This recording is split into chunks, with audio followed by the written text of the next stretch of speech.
All right. So 5, 4, 3, 2, and 1. All right, folks, welcome back to the Trauma Therapist Podcast. I am very excited to have back here to the podcast, Judy Weaver. Judy, welcome. Hi. So glad to be here, Guy. All right, Judy, welcome back. Judy was on 509, episode 509 of the podcast. And look, you know, I loved having you on and wanted to bring you back. I mean, you're just so passionate about what you do, super intelligent and smart, but you have this compassion and this warrior spirit. Yes, you do for the work you do. And that's, you know, is what this podcast, I hope this podcast is about. So let me just read a little bit about your bio here, and then we'll dive in. Okay. So Judy is a yoga teacher living in South Florida who's gained wide recognition for her unique ability to guide her teachers and students to achieve their full potential. In 2007, Judy met Bo McVane, 6'4", Army Ranger, who after returning home from his 5th tour of duty in Iraq, contracted ALS, also known as Lou Gehrig's disease. Bo asked Judy to teach him yoga so he could stay as strong and connected to his body as humanly possible as he fought his terminal illness. Over the next several years, Judy watched in awe as Bo was able to use her instruction and his determination to battle the decline of his physical body. What arose was a mental focus and a self-awareness that changed them both. And we talk a little bit more about this in that other episode I was referring to, episode 509 of the podcast, and people can go there to refer to that. But you have a new book out called Tune Into the Rhythm of Your Soul, and we're here to talk about that. And there are some other things too that, you know, you touched on last time that maybe we'll talk about as well, but let's get into it here. First of all, how the heck are you doing?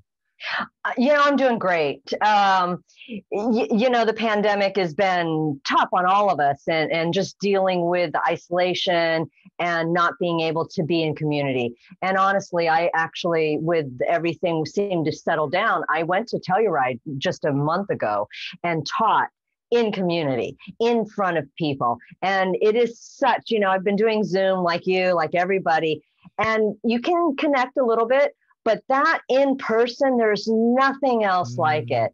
And I closed the festival, and it had been cold and rainy, but that particular day, Sunday, was sunny and bright and absolutely gorgeous. And if you haven't been to Telluride, if you go up the gondola, you're about 11,000 feet up, and you overlook the valley of Telluride, the city, the town. And it was so gorgeous. But then you see off in the back, the clouds start to form. And so within an hour, we had sun, laughter, class, rain, hail, rainbows, everything you could possibly imagine happened in that hour.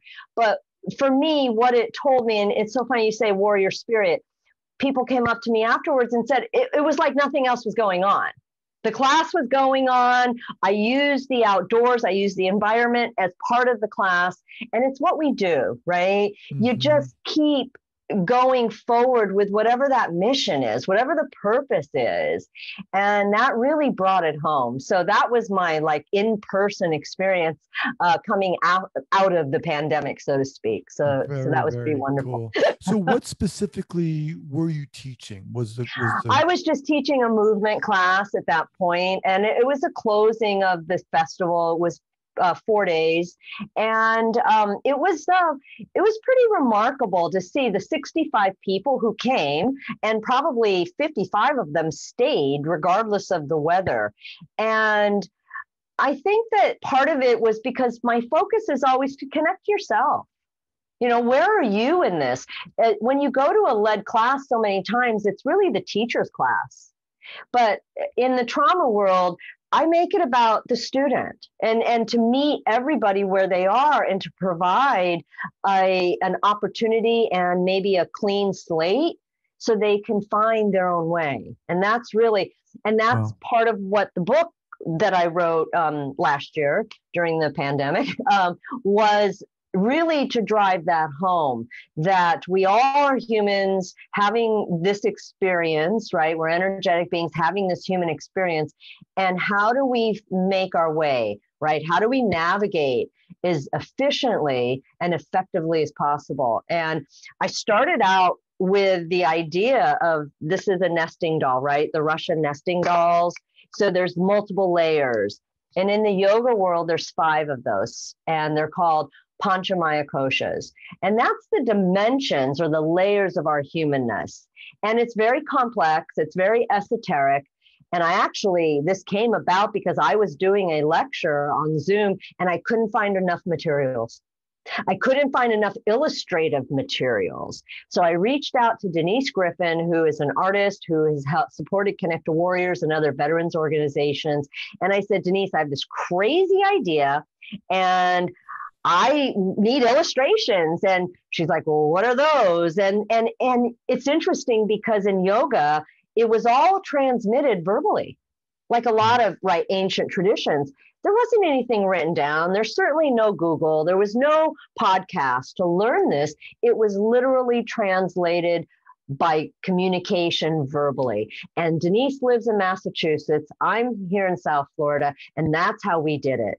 So I think that in and of itself, I am so proud and honored to work with her. She would take my scribbles, she would listen to my stories, and the output was, so here's the cover, was this amazing art that really illustrates these thought-provoking ideas and concepts. And it was really intended to be a simple guide for people that would be experiential on how can they navigate themselves through life to maximize their human potential. So let's break it down here. I want to go back a little bit. What was the impetus for the book? So, we talk a lot about in trauma is that connection back to ourselves. And we know that trauma disconnects mind, body, really specifically. And I'm always of the belief the body is priority. Movement. We're about movement. If you think about 90% of the brain, output is based on movement. It takes in all this information 24/7, but it only generates a little bit. Maybe 10% it responds to the requests coming in, and 90% of those requests are movement based. So the body to me is pretty priority, but yet we have the mind and how that gets involved. And I think kind of messes us up a lot as far as we're animals. And from that perspective, being able to understand that we are not just this, what you see on the outside. This is the easy part, kind of the physical. You can see it, you can touch it, you can kind of understand it. When you start to go inward, and we talk a lot about that with mindfulness, going inward, finding stillness inside, those that are dealing with trauma, that's the scary place. That is really the scary place. But I'm always about awareness, right? That's why I use the word trauma conscious as opposed to informed or sensitive, because once you're aware of something, you can address it. But if you have no acknowledgement, and they say that ignorance is bliss, that's really true. If there's no awareness, there's nothing to change. There's nothing to do about it. And I really, truly believe if people understand how our mind functions, the little habitual patterns that we do, and how our body, mind is energetic layers and how that all works together, you can understand that. And I'll show you here. So here's my very center. And from the nesting doll perspective, if we're saying this is the center, our soul, or I'm calling it our SIM card, just like a cell phone, right? Mm-hmm. Only one uniquely in the world, that number. And so you have the big physical, but yet you're wanting to connect here. And what we know with trauma is all of the layers in between are disconnected. So how can you, understand about the layer, that it exists? What is it responsible for? How does it work? And then how do you get to the next layer? Because if you can connect to the physical, you can connect to the energetic, or we call it pranamaya, right? That energy layer, chi. And then you can connect to what we call manamaya, which is all of that stuff going on in our heads. We call that monkey chatter, right? Mind chatter. And then you move into the Anamaya Kosha, which is mostly the idea of the intelligence and intellect. What do we know? What do we know, and how do we know it in relationship to everything else? Then you can come to Anandamaya Kosha, which is really bliss and joy and peace and freedom. And that's what I have found is mostly every decisions we make and do not make are fear-based. And so how do you have freedom from fear, knowing fear is real, fear is safe, fear is important, but yet be able to continue moving forward. So that was really the impetus. Now, is this book solely for people who've been impacted by trauma? No, this book is for anybody. Okay. And anybody. And it's for the yoga world. It's for mainstream. So here's one of the illustrations. Ooh, nice. Right. And I chose to do this with the artist. We did it as a spiral bound because to me, the art is just as important, if not more important than the words. And the way I did this is there's experiential. So most people we know, sad to say, our attention span of humans is less than a goldfish, right? About 9 seconds. So if you're faced with looking at something like this, right, you're looking here. You really are. You're looking there going, it's way too many words on a page. But here you would actually look at the illustration. And because it's so compelling, you start looking. And then here's the experiential part. This is something you can actually do. So in this case, it's connecting to pranamaya. So this is your energy layer. How do you do that? And then if you want to, later on, you might go, that was interesting. I'm going to read about it now. Now I'm intrigued. Now I feel a change. I feel something. I might want to read about it. And so that was how the book came to be, is experience, illustration, content. And so there's something for everybody. I really liked your analogy with the nesting dolls and getting to that core, that center. We all know that's not always easy, and there's a lot of fear there. Yeah. What is the first layer? Is that the physical? That's the physical, and that's called Anamaya Kosha. So Ana in Sanskrit means food. It's the outer sheath of us. And that is what, and so you can see, hopefully you can see this with Denise's illustrations, you can see nature, because we are part of nature. We separate ourselves a lot of times where my husband and I are watching Serengeti 2, and we're reminded, how smart and how instinctive the animals are in the animal kingdom. And they don't view themselves as more than or less than. They just view themselves as part of, and they operate in that sense. And so if we remember that we are part of rather than separate from, I think that's the first step, that we can connect. You go outside, you can connect. We work with the daylight or night, right? And so we feel the rhythms of the universe, so to speak. And so is the book comprised of exercises that one can do? Okay. Give us, for example, in this. Okay. So the physical one. So sitting right where you are, think about and feel, just take a moment and feel what's underneath. If you're sitting, what's underneath your hips? If your feet are on the floor, feeling literally your feet on the floor. And then just take a moment and just feel that. You're not doing anything but feeling that. Now take a moment and feel the body parts that are not touching the floor, the chair, and feel those. So you might start to feel the skin. You might start to feel that your head is floating or it's forward. You might feel that ache back in the shoulder. You might feel something that's a little more directed. Now, take a moment and connect what you feel that you touch, that part, to what you don't touch.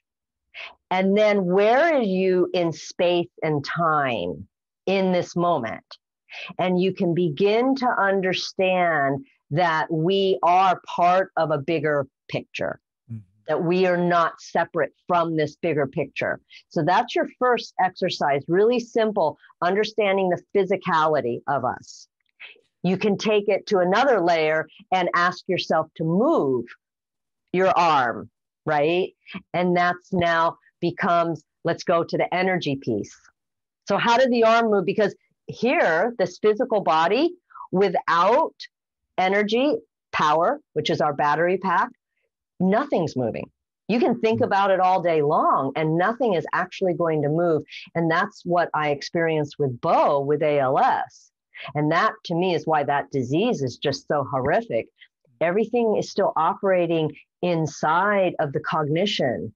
So when he asks himself to move his little finger on the right hand, when we would do that repetitively, he was actually connecting to that physical layer. And he could, and we would watch him move it. Now, he would lose that ability within a day, but the fact of the matter is that's how powerful we are if we can continue to connect into the next layer and the next layer. Wow. I'm just thinking to myself as you're walking us through this, how intense it is just to be aware of our own beings, Right. I mean, and how easy it is for us just to zoom through life and not take these moments. Right. So the first layer, what's the second layer? Second layer is what I call our battery, our energy pack. Okay. So that's the pranamaya. In Sanskrit, prana means chi, energy, life force, and we know about that from different other traditions. So that would be the fact that, and I use this all the time, consciously breathing. If you're not breathing, right, you're not existing. But how many times a day do you sit back, Guy, and know that you're consciously inhaling and exhaling? Right? Right, definitely. We take that for granted. and that's part of what has happened in our evolution is we really don't even think about it. And even yoga practitioners or athletes, where what they're physically working on, right, in the physical practice of yoga, it is not all, but it is a great deal about synchronization of breath and movement. And we know with our high level athletes, it really fuels them, breath and movement. I just watched the movie 100-Foot Wave. Oh, and, yeah. Right. Oh, my gosh. First off, I didn't know the waves ever got that big in Portugal. Secondly, I understand that part of the training for these big wave surfers, we lived in Half Moon Bay for several years, so very familiar with Mavericks and all of the tow-in, and is about they do what is called a Kriya Nali, because it's about how do you stay under the water for possibly a minute, keep all of your mind functions and your physical functions. So you have to be able to restrain your breath. And so that's part of it, understanding how breath is our life force, but breath is also a tool we can utilize a lot of times. It kind of checks in on where are you in this moment. Now, we know that sometimes, not definitely every time, but sometimes individuals who've experienced trauma have an aversion to going in and experiencing the body. Where's all this within this context here? Right. So the exercises are so gentle, and it's an offering of an experiment. So in that's super important. That I agree. So I'll just read this little bit. Begin conscious breathing and notice how your body is breathing. Start to feel yourself breathing. As you notice speed, duration, and length of the inhales and exhales, bring your attention to the rhythm of the energy moving through your body, your heartbeat, your blood pressure, your digestion. This is the unseen force, which is the dimension of this kosha or this layer. So I wrote this not for trauma survivors, but always, as you know me, in the back of my mind is always that, because it is the scariest place to go by yourself is inside. And I wanted people to take bite-sized chunks. Start at the outside gross layer. You can do that. And then begin to move in deeper and deeper. Read about it, understand about it. You know, in the veteran world, I find that they are so inquisitive. They just want to understand. They want that awareness. And if you can explain it to them, they'll give it a go. Right. Right. Let me just remind everyone that I'm speaking with Judy Weaver. The book is Tune Into the Rhythm of Your Soul. People can get this where? They can get it on my website, Bodymind Recalibration. They can get the digital version on Kindle, on Amazon. I don't recommend that version only because of the art.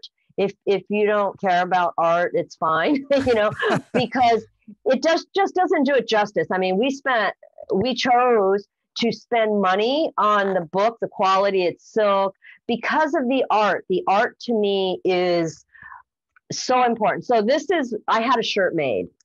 So this is a picture that Denise had done for a different illustration, and I hijacked it for the book with her permission, of course. And when you look at it, you have the moon and you have these ducks, right? And you have the earth. And there's one little duckling that took the risk, right? Of let's latch on. And so that's the title of What If You Were Not Afraid? Right? What is possible for you if you were not afraid? I love that question. And that's really what it's about. And the illustration of the duck is this duck was not afraid.